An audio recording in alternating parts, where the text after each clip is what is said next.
मोहन बाजार में बैंगन बेचने का काम किया करता था।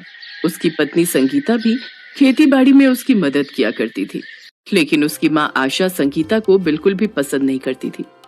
वो चाहती थी कि संगीता बस उसकी सेवा करती रहे। पता नहीं ये आजकल की बहुओं को हो क्या गया है, जो घर के बाहर काम करने के लिए जाती हैं।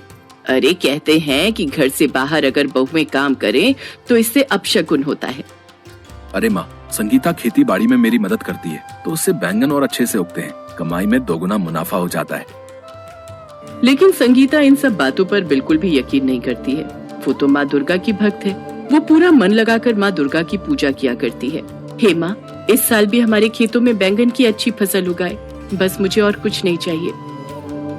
एक दिन मोहन संगीता से कहता है, काश कि अपने खेत में कभी सोने के बैंगन उग जाएं, तो फिर हमारे सारे दुख ही खत्म हो जाएंगे। ये आप कैसी बातें कर रहे हैं जी? ऐसा भी कभी होता है क्या? दोनों मियाँ बीवी ऐसे ही हंसी मजाक करके अपनी छोटी सी दुनिया में खुश थे, लेकिन वो इस बात से अनजान थे कि उनकी माँ आशा आधी रात को तंत्र मंत्र की साधना करती है। वो इन सब बातों पर अंधविश्वास किया करती थी। मेरे परिवार पर कोई खतरा न आए, इसलिए ये तंत्र मंत्र करना जरूरी है। अगले दिन सुबह आशा मोहन के हाथ पर ताबीज बांधते हुए कहती है, बेटा, ये ताबीज तेरी रक्षा के लिए है, इसे हमेशा पहने रखना, ये तुम्हारी रक्षा करेगा, इसे उतारना मत। लेकिन उसी दिन उसके साथ एक दुर्घटना घट जाती है। खेतीबाड़ी करते वक्त उसके पैरों में एक सांप काट लेता है। सांप ने काट लिया। उसकी आवाज सुनकर संगीता दौड़ती हुई उसके पास आती, लेकिन तब तक बहुत देर हो चुकी होती है और मोहन हमेशा के लिए गहरी नींद में सो चुका होता है। संगीता फूट फूट कर रोने लगती है। मोहन का अंतिम संस्कार कर दिया जाता है। मोहन के मरते ही आशा संगीता के ऊपर अत्याचार शुरू कर देती है। ये सब तेरी वजह से हुआ है मनहूस। मैंने तुझे पहले ही कहा था कि अगर औरत बाहर काम करने जाएगी तो अपशकुन होगा। आज तेरी वजह से मेरा बेटा मुझे छोड़कर चला गया। तू ही हत्यारन है मेरे बेटे की। ये कहकर आशा संगीता को डंडे से पीटने लगती है। मार खाते हुए संगीता जोर जोर से रो रही होती है। इसके बाद आशा उसे घर से निकाल देती है।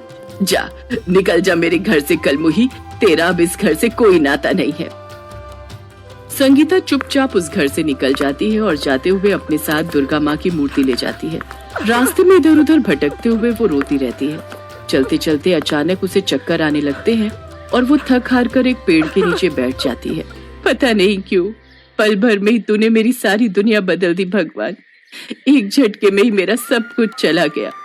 ये सोच सोच कर वो रो रही होती है कि तभी अचानक उसे उल्टी होने लगती है। अरे ये क्या हो रहा है मेरे साथ? मुझे चक्कर और उल्टियां क्यों हो रही है? तबीयत भी कुछ ठीक नहीं लग रही। इतना कहते ही संगीता बेहोश हो जाती है और वहीं गिर जाती है। फिर जब उसकी आंख खुलती है तो वो देखती है कि उसका सिर एक बूढ़ी औरत की गोद में होता है। अरे ये क्या? ये मैं कहाँ आ गई? तुम मेरे साथ मेरे घर पर हो बेटी।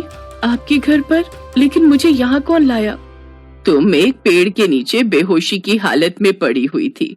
मैंने जब तुम्हें देखा तो तुम्हें उठाकर यहाँ ले आई। हाँ, मैं अचानक बेहोश हो गई थी, बस इतना ही याद है मुझे। पता नहीं क्यों अचानक चक्कर आ गए। इसके बाद वो बूढ़ी औरत संगीता को खाने को देती है। खाना खाने के बाद ही संगीता को गहरी नींद आ जाती है और उसकी आंख लग जाती है। आधी रात को जब संगीता की नींद टूटी तो वो देखती है कि वो एक बिस्तर पर सोई हुई है और उसके हाथ पैर रस्सी से बंधे हुए हैं। अरे ये क्या? मुझे ये किसने और किस लिए बांध रखा है? संगीता ने देखा कि वो बूढ़ी औरत एक बड़ी हांडी में खौलता हुआ पानी गर्म कर रही है। संगीता को जागते हुए देखकर वो बूढ़ी औरत हंसते हुए उससे कहती है, मैंने कहा था ना, तुम्हारा सारा दर्द कुछ ही देर में खत्म हो जाएगा। आखिर अब चाहती क्या हो?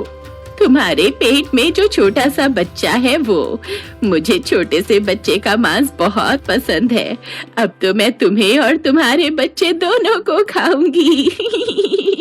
संगीता को अब समझ आ गया कि वो बूढ़ी औरत कोई जादूगरनी या चुड़ैल है। वो रोते हुए कहने लगी, नहीं, मुझे छोड़ दीजिए, मेरे इस बच्चे की खातिर ही मुझे छोड़ दीजिए। छोड़ना ही होता तो तुझे यहाँ लाती ही क्यों? अब मैं तुझे इस हांडी के अंदर उबाल कर खाऊंगी। इतना कहते ही वो बूढ़ी औरत संगीता के पास आई और उसके हाथ पैर खोलने लगी। संगीता के पास दुर्गा माँ की मूर्ति थी। उसने उस मूर्ति से बूढ़ी औरत के सिर पर वार किया, जिससे उस बूढ़ी औरत के सिर पर चोट लग गई और वो जमीन पर गिर पड़ी। इतने में संगीता को वहाँ से भागने का मौका मिल गया और भागते हुए अपनी सुरक्षा के लिए उसने घर के कोने से एक छड़ी उठा ली और भागते भागते बहुत दूर चली गई। बूढ़ी औरत बहुत देर तक बेहोश पड़ी रही। बहुत देर तक भागने के बाद संगीता थक गई और एक जगह पर जाकर बैठ गई और फिर रोते हुए अपने पति को याद करने लगी। आप ठीक ही कहते थे, काश हमारे पास सचमुच के सोने के बैंगन होते तो हमें इतनी सारी परेशानियों का सामना ही नहीं करना पड़ता। उसके इतना कहते ही उसके हाथ में जो छड़ी थी उससे एक रोशनी निकली और संगीता के सामने सचमुच का सोने का बैंगन उसके हाथ में आ गया। अरे ये क्या, ये तो सचमुच का सोने का बैंगन है। ओह, इसका मतलब ये छड़ी जादुई छड़ी है। अब तो मैं इससे ढेर सारे सोने के बैंगन ले पाऊंगी। संगीता ने उस सोने के बैंगन को बेचकर थोड़ी जमीन खरीद ली और उस पर घर बनाकर रहने लगी और साथ ही घर के आगे बने बगीचे में बैंगन की खेती करने लगी। धीरे धीरे उसके खेत में बहुत सारे सोने के बैंगन उगने लगे और वो उनको बेचकर और अमीर होती गई। ऐसे ही कुछ महीने बीत गए। उधर जब ये बात संगीता की सास आशा को पता चली तो लालच के मारे उसके मुंह से लार टपकने लगी।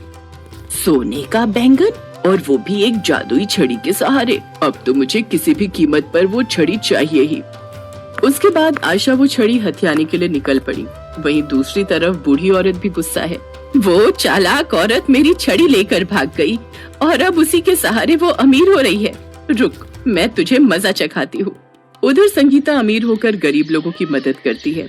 उसकी वजह से उस इलाके के सारे गरीब लोगों को 2 वक्त का खाना मिलता है, जिस वजह से सभी गरीब लोग संगीता को बहुत प्यार करते हैं और इसी वजह से माँ दुर्गा भी संगीता से बहुत प्रसन्न होती हैं। यही है एक असली इंसानियत।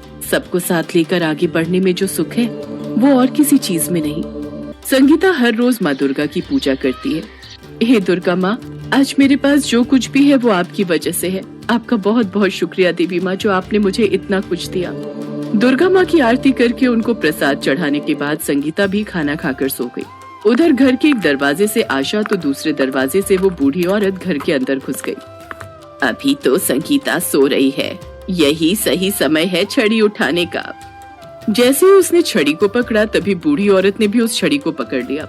छोड़ो इस छड़ी को, मैं कहती हूँ छोड़ो इसे। बिल्कुल भी नहीं, ये छड़ी मेरी है, मैं इसे नहीं छोड़ूंगी। उन दोनों के शोर से संगीता की नींद टूट गई और उसकी आंख खुल गई। उधर आशा और बूढ़ी औरत दोनों ही छड़ी को अपनी तरफ खींच रही होती हैं कि तभी वो छड़ी बीच में से टूट जाती है। तूने मेरी छड़ी तोड़ दी, रुक अभी बताती हूँ मैं तुझे। इस तरह दोनों के बीच मारामारी होने लगी। दोनों एक दूसरे के सिर पर उसी छड़ी से वार करने लगी, जिससे कि कुछ ही देर में सिर में चोट लगने के कारण उन दोनों की मौत हो गई। लालच ने उन दोनों की जान ले ली। अच्छा ही हुआ जो ये छड़ी टूट गई। वैसे भी अब मुझे इस छड़ी की कोई जरूरत नहीं। जितना मेरे पास है वो बहुत है गरीब की सेवा करने के लिए। तभी वहाँ दुर्गा माँ प्रकट हुई और कहने लगी, मैं तुम्हारी भक्ति से प्रसन्न हूँ संगीता। तुम स्वार्थी नहीं हो, इसलिए तुम्हें अब इस छड़ी की कोई जरूरत नहीं है। अब हर रोज ही तुम्हारे खेतों में सोने के बैंगन उगेंगे। तथास्तु। इतना कहकर दुर्गा माँ अंतर ध्यान हो गई। इसके बाद हर रोज उसके बगीचे में सोने के बैंगन उगने लगे और संगीता उन पैसों से गरीबों की मदद करने लगी। कुछ समय बाद उसने एक बेटे को जन्म दिया और वो अपने बेटे के साथ खुशी खुशी जीवन बिताने लगी।